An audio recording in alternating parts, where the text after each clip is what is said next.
What is going on, my boxing family? It is your boy Martin, aka the Boxing Purist. Welcome once again to the Truth and Absolute channel, where I speak the truth and nothing but the truth. So help me, good God Almighty. All right, y'all. This is your first time stopping through the videos, any of my videos. Make sure to hit me with that 3-piece, okay? Like, subscribe, share this video. Now let's get right into this one. So, breaking news, not even an hour ago. It looks like PBC and Matchroom are close to finalizing the deal this summer, okay? Between who? None other than Dmitry Bivol and Bivolbenavidez. Now, for a minute there, I caught some heat on a video I made because I said that Benavidez stock was kind of dropping a little bit. And let me tell y'all something, okay? I kind of still stand by that. Not because I'm hating on him, just because of the way that he chose to rise up, tying his name to Canelo. I never took away from the man's skills. Well, when it seemed like Turkish Al-Sheikh said that he's not willing to do a bid for that fight, he lost interest in it, I personally thought, and maybe some of you guys did, that the fight wasn't going to happen anymore because it kind of seems like Turkish Al-Sheikh is like the Thanos. He's coming in here, he's taking he's just doing everything, and he has so much influence in the sport of boxing that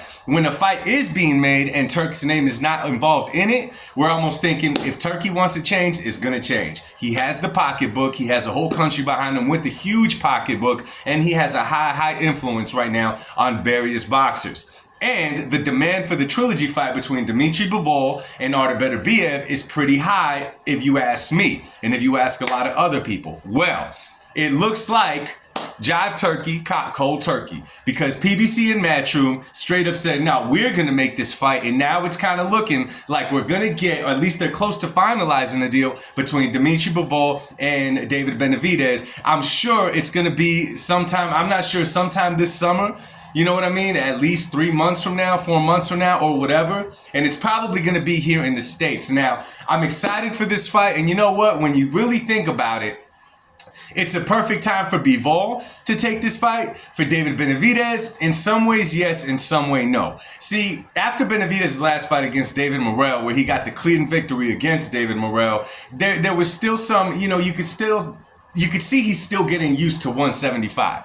Y'all got to remember that Bivolbenavidez spent most of his career at 168 pounds, a division he was a little too big for, and nonetheless, he earned the nickname the Mexican Monster. Right? When he jumped up to 175, you could see that the power, even though he's never been a knockout artist, didn't quite carry all the way up to 175 in his fight against Gozadek and his fight against David Morrell. Now he's jumping in there, if they finalize this, and I hope they do, against a Dmitry Bivol.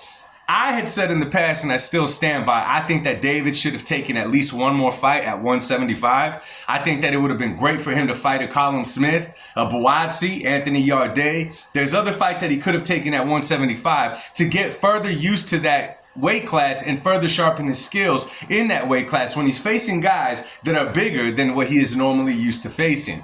Nonetheless, he's taking the fight now. He has youth on his side, and he is fighting a Dmitry Bivol who's coming off of 2 wars against the Russian killer Bivolbenavidez. Now, let's not take away from those 2 performances that Dmitry Bivol just got in there twice with Bivolbenavidez.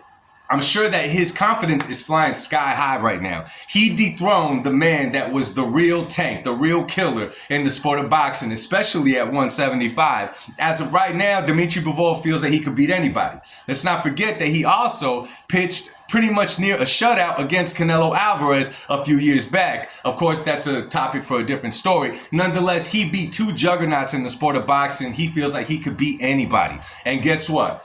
Dmitry Bivol, you better believe, because of everything that was said about the sparring sessions, you know, on a few different interviews, David talked about their sparring sessions, how he pretty much got the best of Bivol and how he did it easily.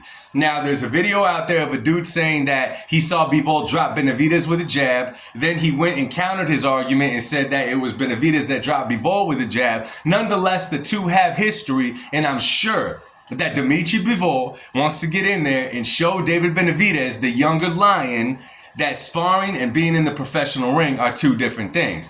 For Benavidez, he's going in there to prove that he beat him in sparring and that he could also beat him inside the ring. Bivolbenavidez is also carrying that little bit extra to him where he wants to beat the guy that beat Canelo to say that he's better than Canelo. Now, it doesn't work like that in the way of boxing. Nonetheless, it serves for motivation for the Mexican monster, Bivolbenavidez. Now, again, I didn't want him to go this route. I think it would have been better for him to take at least a fight or 2 more before jumping in there with the Bivol. Nonetheless, Bivol is only getting older, and Benavidez right now is at a place where he's not yet too experienced at 175 145, which it would be an advantage for Bivol to fight him now. So I'm excited for this fight, man. Remember, it's not official. It's just close to being finalized. I just read this not so long ago, but we'll keep you guys posted on anything that changes or does happen, where it's going to take place, all of that stuff. Let's hope that this happens. Now, big up to PBC and Matchroom for making this happen. And you know what? I'm going to be real with y'all. Call me petty.